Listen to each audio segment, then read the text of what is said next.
दोस्तों, हमारे चैनल को जरूर सब्सक्राइब करिएगा और बेल आइकन को दबाइए ताकि जब भी हम नए वीडियोस डालें आपको नोटिफिकेशन मिल जाए। Hello friends, in this video I'll discuss about some of the most important DBMS interview questions. These questions are generally asked in almost all of the service-based companies and in some of the product-based companies as well. So let's go ahead and discuss about the questions. So let's see. What is database or DBMS? This is one of the first question that is asked. So what should you answer is something that I'll try to tell you. So DBMS stands for Database Management System. Okay, so DBMS is Database Management System and is used to store, remember these keywords, store, retrieve and update data in computer systems.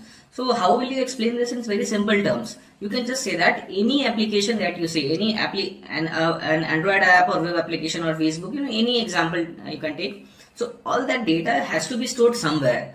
So the software which is used to store that data is called database, right? Database management system. So this is the answer. So there are two types of databases. One is when falls under the category of RDBMS. So this is called relational database management system. What do you mean by relational? It means that the data is stored in the form of tables, okay? In the form of tables, and in these tables there will be multiple tables in this database system, right? And these tables have a relationship with each other, right? So this is relational, right? This is called relational. So this is why it is called relational database management system. Examples are MySQL, MS SQL, PostgreSQL, Oracle, right? A lot of these RDBMS applications are there available, right? What is NoSQL? This is the new term that we have. And so NoSQL does not use these tables. That is why it is called NoSQL, right? These are non-relational databases, and examples are MongoDB, Cassandra, Neo4j. What is MongoDB? MongoDB is one of the most popular NoSQL database. Cassandra is also one of the most popular. It is also quite popular. It was developed by Facebook to manage its own social network. Neo4j is a different type of database which is called a graph database. So the data is stored in the form of nodes and edges. Relationships are stored in edges and nodes. So it will be like a social network kind of a thing. So let's say these are nodes, right? So this is let's say a person node. So you'll store name, age, all those things here, and then these are called relations. So these are relations between different nodes. So this is how data is stored in a graph database. In MongoDB, in case of NoSQL simple databases, data is stored in the format of JSON. Okay, JSON is something JavaScript object notation. It's called JavaScript object notification. Read about this. So let's go to the next question. I hope you understand everything. Feel free to drop in a comment below. So the next question is, write the SQL statement to create a table. So how will we do it? Right. So here is the answer. Remember, try to remember and understand how this works. So create table is the command. So create table is the command. Remember that this is the table name. So create table person. Right. Let's start with an example and with a diagrammatic with a diagram also. Right. So there is a table by the name of person. Right. The first line will create this table. Inside that, it will create the first field. The name is person ID. So there will be this person ID column here, okay, which is of integer type and not null. So it cannot store, it cannot be empty. So you have to provide a value here compulsorily.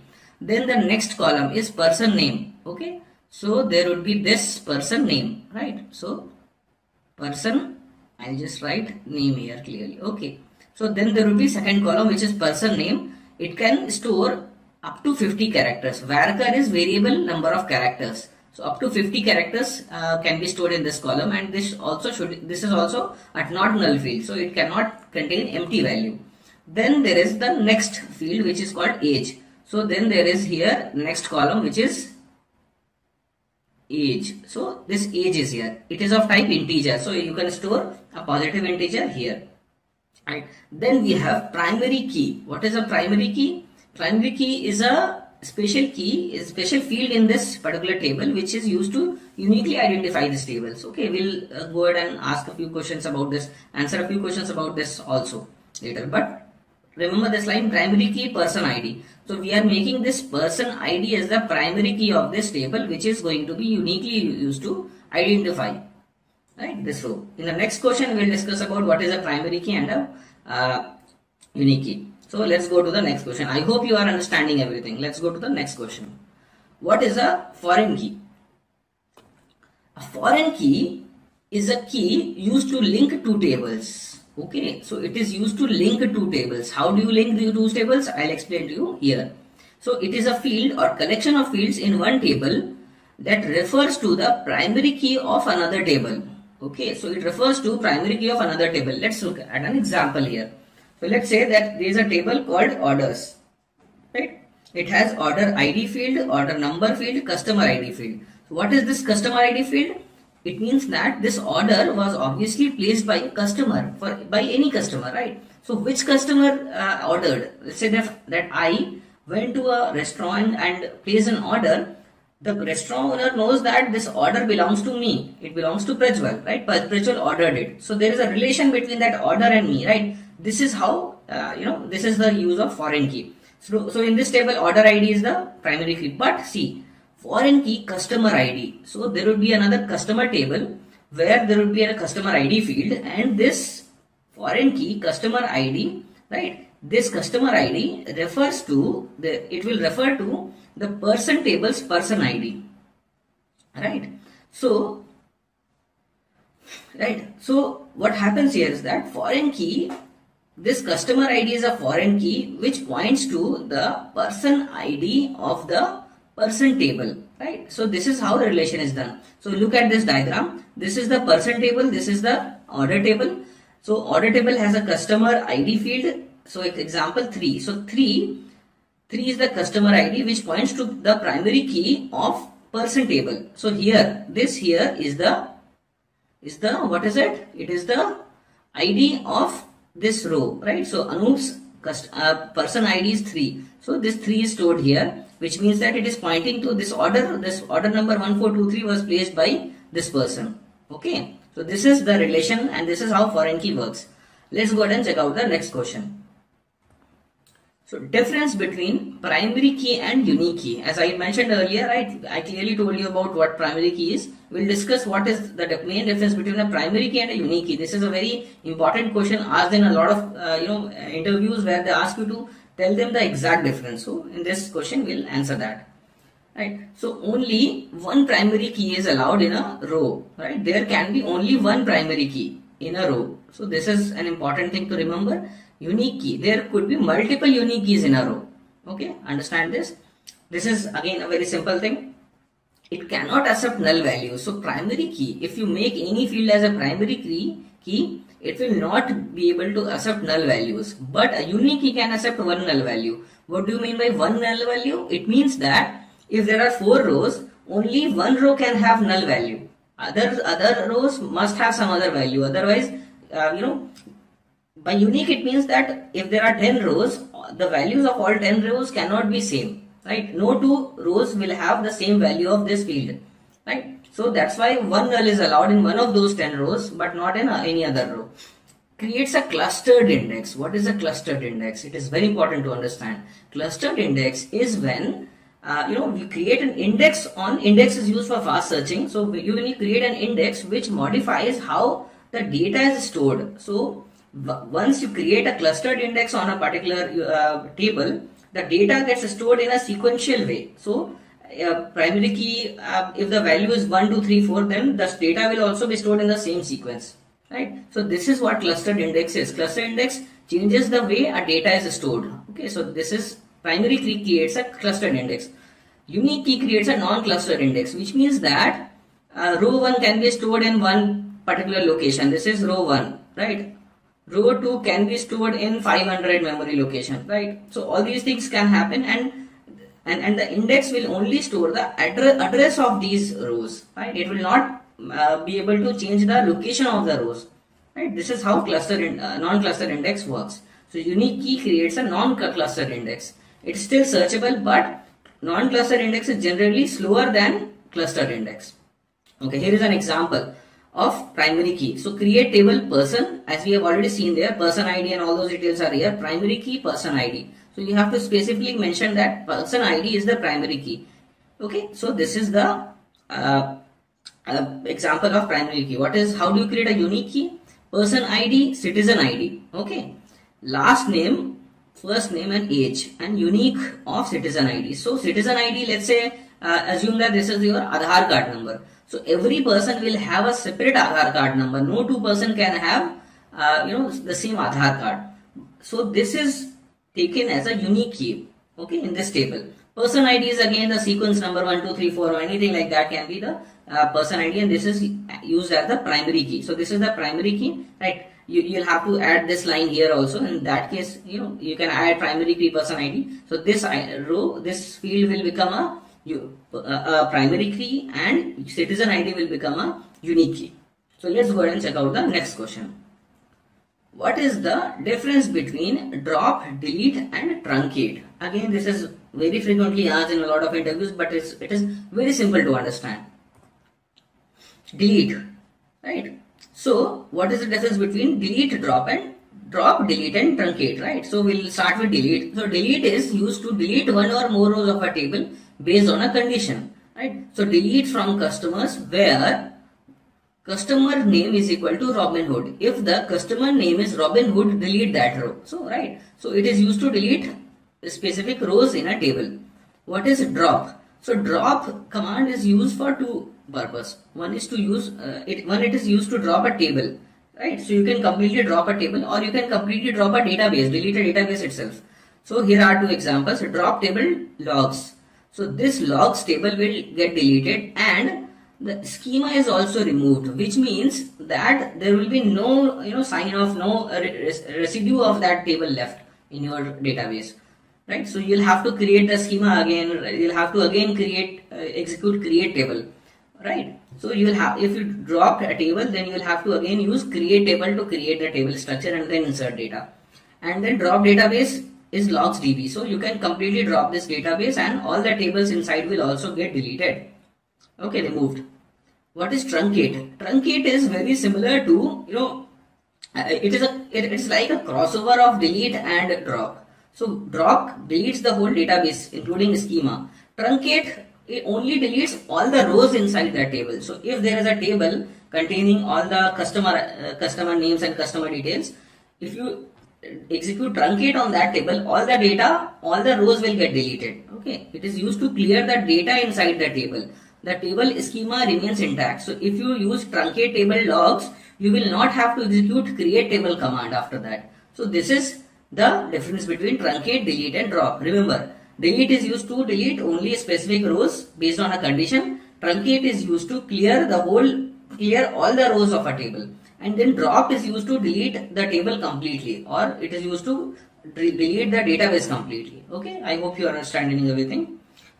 If you are not able to understand anything from here, feel free to drop in a comment, right? But I'm trying to explain these things with examples, so I hope you will understand everything. Next question is, what are the different types of languages available in DBMS? So the first thing, people get confused that what is languages. DBMS does not have any language. SQL is the only language, right? Structured query language, right? But SQL contains different types of commands, and those are called the languages in DBMS. Let's see in the next slide. There are 4 types of languages in SQL or in DBMS, right? Data DDL. DDL is, you might have heard about this earlier, right? So DDL is data definition language. What do you mean by definition? Definition means you are trying to create something, right? You are trying to define something. So consists of commands to define the database schema. So create, drop, alter and rename. So you are messing, or you are basically working on the table directly, right? You are creating a table, you are dropping a table, you are altering the table, you are renaming the table. So this DDL commands work on the table level. Okay. So data query language, DQL, right? Second is DQL. DQL is consists of commands to get the data from tables. So if you want to retrieve something from the tables, then DQLs or data query languages are used. Example is select. If you execute select star from customer table, then it will return all the rows and all the columns of that table. So this is how This is the meaning of data query language. You are trying to query or retrieve data from a table. Data manipulation language, DML, right? So data manipulation, what do you mean by manipulation? You are changing something, right? So you are changing the data. So commands used to edit or manipulate data inside the database, right? Inside the table. So insert, update and delete, these are three different commands. Insert is used to insert a row in a table. Update is used to change the value in a specific table, in a specific row. And delete is used to delete a particular row, right? So this executes at the row level, right? So I told you this executes at the table level, the data definition language. This is used to retrieve data from table again, right? It is from the table level based on condition, all those things are written. Insert, update, delete works on row level. So you can manipulate specific rows. Then what is data control language, DCL? Data control is about rights and permissions on the database and tables. So a database will consist of multiple tables, right? It can have multiple users also. So through DCL, grant and revoke are some of the commands, right? So through grant or revoke, you can give or revoke permissions from a particular user. So you can allow a specific user to be able to alter a table, right? But you can also revoke that, right? You can give access, you can revoke access. So this is about giving permissions to specific tables and databases, right? So a user, there will be a user, right, inside SQL. So whether a user is allowed to alter this table or not, or access this table or not, is controlled by data control languages. How do you remember these? It is DQML. DQML is the shortcut. Remember this word. Data, this is for definition, this is for query, this is M for manipulation, L for DQMC, right? Not DQML. So DQMC. So what is the shortcut to remember this? It is DQMC, right? So here it is D, Q, M and C, right? Data, this for definition, Q for query, M for manipulation, C for control. This is a shortcut to remember. Make sure that you remember this specific small shortcut. Let's look at the next question. It is difference between union and union all. What is the difference between union and union all? Let's see. The SQL union clause / operator, right, is used to combine the results of two or more select statements without returning any duplicate values, right? So let's say that there are two rows in the first select, which is returned by the first select query, and there are another two rows which is returned by the next SQL statement. When you do a union, it will return A, B and C. It will, without, it skips the C. A was present here also, but in the result it is only one time, right? It is not A, B, C. So this happens in case of union. It removes the duplicate rows. Example is here. I'll show it to you in the next screen also in detail. Union all on the same return data will be A and B is if it is the result of one SQL statement, and A and C is the result of the second SQL select query. Then the result will be AABC. It contains the duplicate rows. So the union all operator is used to combine the results of two select statements, including the duplicate rows. Okay, so I hope you understood this. Okay, let's see with an example. So there is a table called person. We are trying to do a union between the same table, right? So select star from person, select star from person. This will also return all the rows of this person table, and this will also return all the rows of the person table. So the moment you do select a union on these two select statements, the output will be same, only once, right? So all these four rows are returned only once. This is in case of union because there are no duplicates. But what will happen if you write union all here? This is the question. What if we write union all? See this. So if we do a union all of the same table with itself, then it will duplicate the value. See, 1 is also present here, it is also present here. So Elon Musk is present 2 times. Bill Gates is also present 2 times. Steve Jobs is also present 2 times. Satya Nadella is also present 2 times. Which means that all these 4 rows get repeated, right? Which means that the duplicate rows are not removed. In just union, only once. All these 4 rows will be returned only once. So I hope you understand, right? It contains duplicate rows. Union all. Remember, all means it will return you duplicate rows also. What are ACID properties in DBMS? This is the next question. Atomicity. Entire transaction takes place at once or does not happen at all. Right? A for atomicity. ACID. ACID is atomicity, consistency, isolation and durability. What is atomicity? Right? It means that either the whole transaction will happen completely or nothing will happen at all. We'll go through an example first. Okay. And then we'll explain everything. So let's say there is a table where user A has 15,000 rupee in his account and user B has 5,000 rupees in his account, right? Now you are trying to transfer 5,000 rupee from A to B. So A is trying to transfer 5,000 rupees from A is trying to transfer 5,000 rupees to B, right? So how will this work? So first 5,000 rupees will get deducted from this 15,000 and then 5,000 rupee will get added, right? It will be done in two steps obviously. So A is equal to A minus 5,000 is equal to 10,000, right? The next value will become, the value of A, the money with A will become 10,000 and B is equal to B plus 5,000, which is value of the money with B becomes 10,000 also. But see, there are two steps here, step 1 and this is step 2. So the question is, what will happen if only step 1 is executed and the system crashes? What will happen? What will happen is that this is a transaction, which means that if only step 1 is executed and anything happens before step 2, the database state returns back or rolls back to the previous stage. So this transaction will not be able to complete and hence only the previous value get returned, right? So this is the value that will stay. But if there is no problem, then statement 1 will get executed, then statement 2 will also get executed. Then this is the next state. So this is state 1, right? This is the initial state, which is state 1, and this is the state 2 of the database, right? There are two states. This is before execution, this is before the transaction, right? And this is after the transaction. So that is why state 1 is state 2.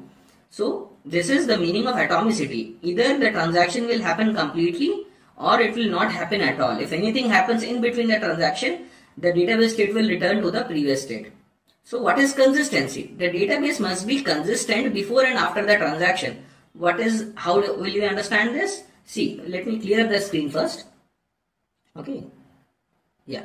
So see here, what is the total amount of money here? 15,000 plus 5,000, which is 20,000. What is the money in those accounts in the whole, with A and B total? Here, it is again 20,000. Right, 10,000 plus 10,000, which means that before and after the total money is not changing. The total amount is not changing. It is consistent. Right, no new money is getting added. No, money is getting lost in between also. So before and after state is always consistent. If initially it had 20,000 in total, after the transaction also the total money is 10,000. It is 20,000. Right, but the values between rows can change. Right, so this is consistency.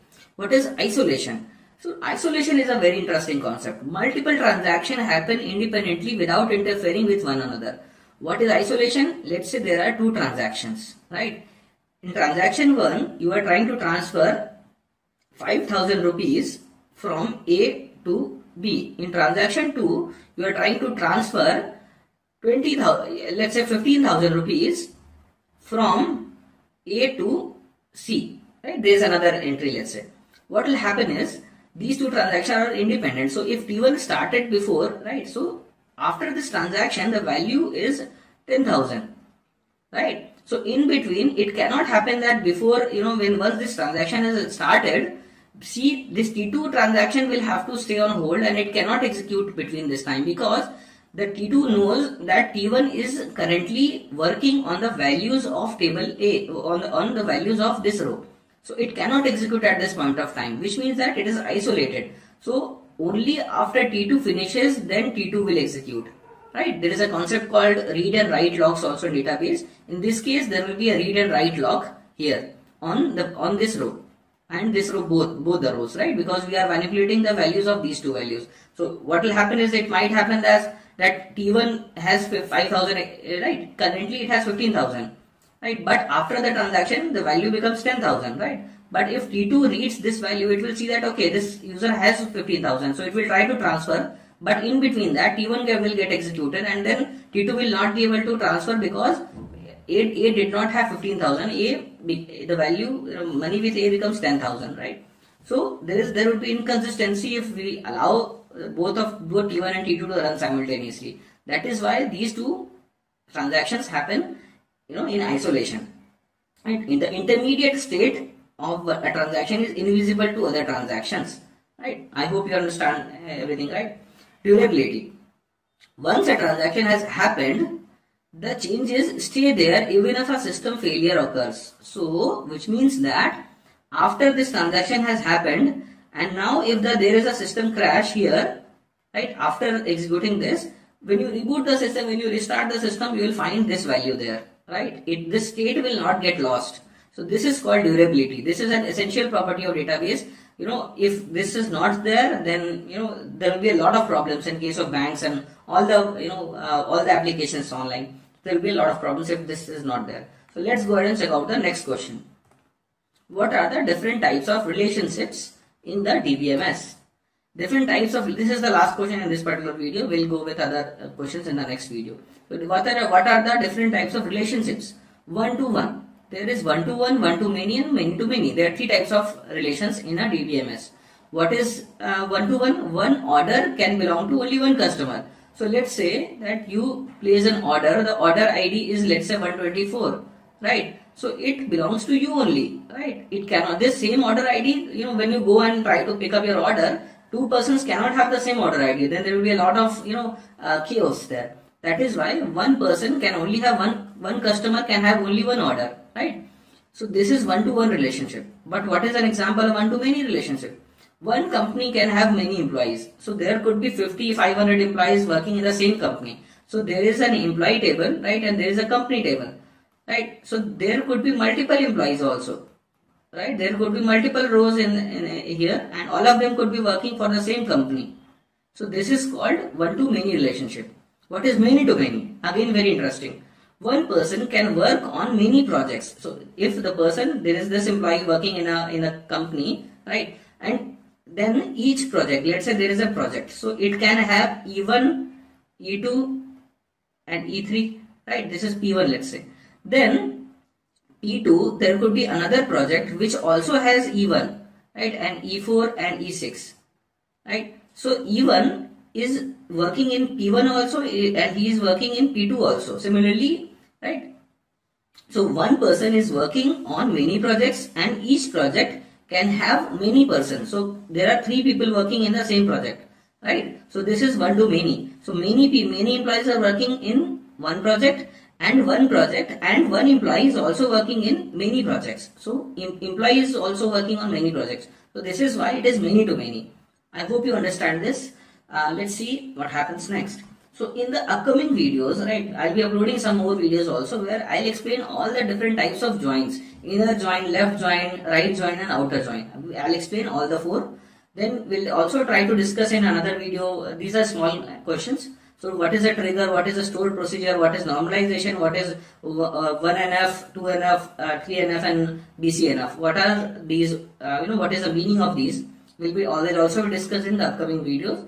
What are ER models? What is entity type, and entity set in DBMS? These are again a little advanced questions for DBMS. So we'll discuss this in a separate video also. So subscribe to the channel, and we'll be discussing more questions in the upcoming videos. Also, check out the Amigos social network app. There are a lot of quizzes happening on the app every day. So try to participate in them. It will help you prepare for placements also, because there are a lot of questions for placements and aptitude also happening there, as well as GK and technical questions happening. So all the best. If you have any queries, feel free to drop in a comment, and let's see you in the next video. Thanks a lot. All the best.